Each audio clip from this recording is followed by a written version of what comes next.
Hey guys, welcome back to my channel. நான் உங்கள் சக்தி. இன்றைக்கி நம்ம வீடியோ எதை பற்றி பார்க்க போகிறோம் அப்படின்னா, ஒரு சூப்பரான ஒரு இன்ஃபர்மேஷனை பற்றி தான் பார்க்க போகிறோம். ஸோ மோஸ்ட்லி நிறைய பேர் ஃபேஸ் பண்ணுற ஒரு இஷ்யூ, அதுக்கான ஒரு சொல்யூஷன் பற்றி தான் இந்த வீடியோவில் நான் சொல்ல போகிறேன். ஸோ என்னோடய சேனலுக்கு நீங்கள் புதுசாக வந்திருக்கீங்கன்னா மறக்காம என்னோட சேனலை சப்ஸ்கிரைப் பண்ணி பக்கம் இருக்க பெல் ஐக்கனை கிளிக் பண்ணி ஆல் நோட்டிஃபிகேஷன் கொடுங்க. அப்போ தான் நான் போகிற வீடியோ உங்களுக்கு நோட்டிஃபிகேஷன் வந்து சேரும்.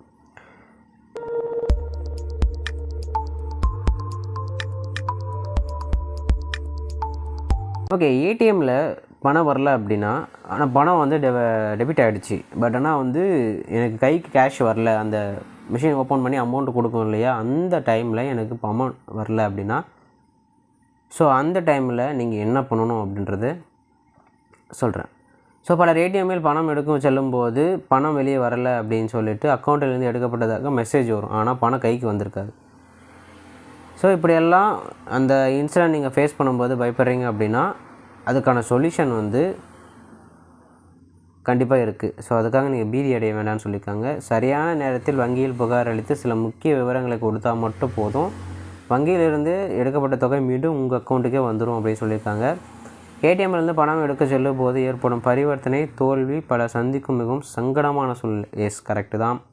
சில நேரங்களில் பணம் எடுக்க செயல்முறை முடிந்து விட்டதாகவும் ஏடிஎம் கார்டுனாலும் பணம் வெளியே வராது, அக்கௌண்ட் மூலம் டெபிட் ஆகிடுன்ற மெசேஜ் டிஸ்பிளே ஆகும். ஸோ இந்த மாதிரி ஒரு பகுதி மட்டுமே வெளிவரும், அல்லது கணக்கிலிருந்து முழு தொகையும் பற்று வைக்கப்பட்டாலும் ஏடிஎம்லேருந்து ₹1 கூட வெளியே வராது.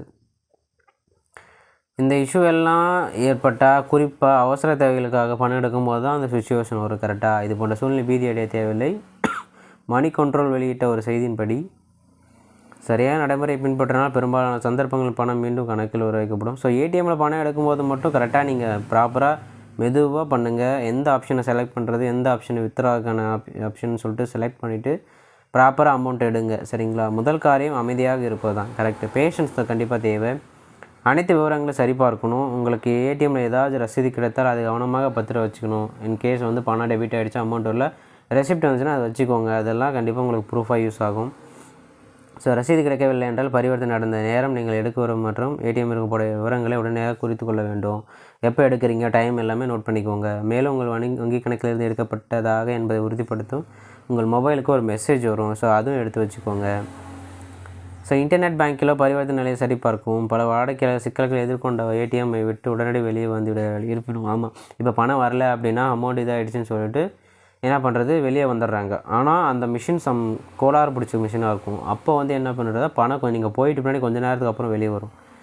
இந்த மாதிரி வந்து நிறைய இஷ்யூ நீங்கள் மூவிலையும் பார்த்துருக்கலாம் இல்லையா, இப்படி இருக்குது. நிறையா ஸ்கேம் பண்ணிகிட்ருக்காங்க. ஸோ இந்த மாதிரிலாம் இருக்கக்கூடாது அப்படின்றதுக்காக நீங்கள் எந்த நேரத்தில் பணம் எடுக்கிறீங்க, இன்கேஸ் பணம் எடுத்து வரல அப்படின்னா அந்த டைமை நோட் பண்ணிக்கோங்க.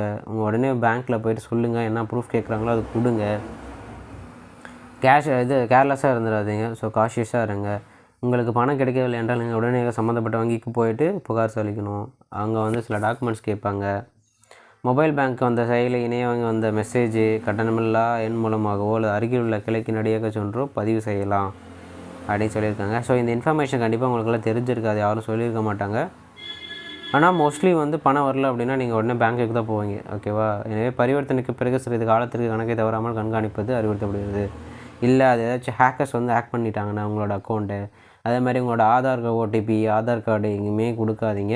ஏன் என்னன்னு கேட்கும்போது எதுக்காக கேட்குறீங்கன்னு சொல்லிட்டு so you need to ask. So அவங்ககிட்ட கேளுங்க, கேட்டுட்டு கொடுங்க. ஆதாரமும் கவனமாக பார்க்க வேண்டும். ஏடிஎம் ரசீது வங்கியால் வழங்கப்பட புகார் குறிப்பு எண், கைபேசியோட குறுஞ்செய்தி, இதெல்லாமே வந்து உங்கள் பேங்க்கை கொடுத்தாவே போதும், ஆட்டோமேட்டிக்காக அவங்க ரெக்கவர் பண்ணி கொடுப்பாங்க. ஸோ இதுதான் வந்து ப்ராசஸ்ஸு.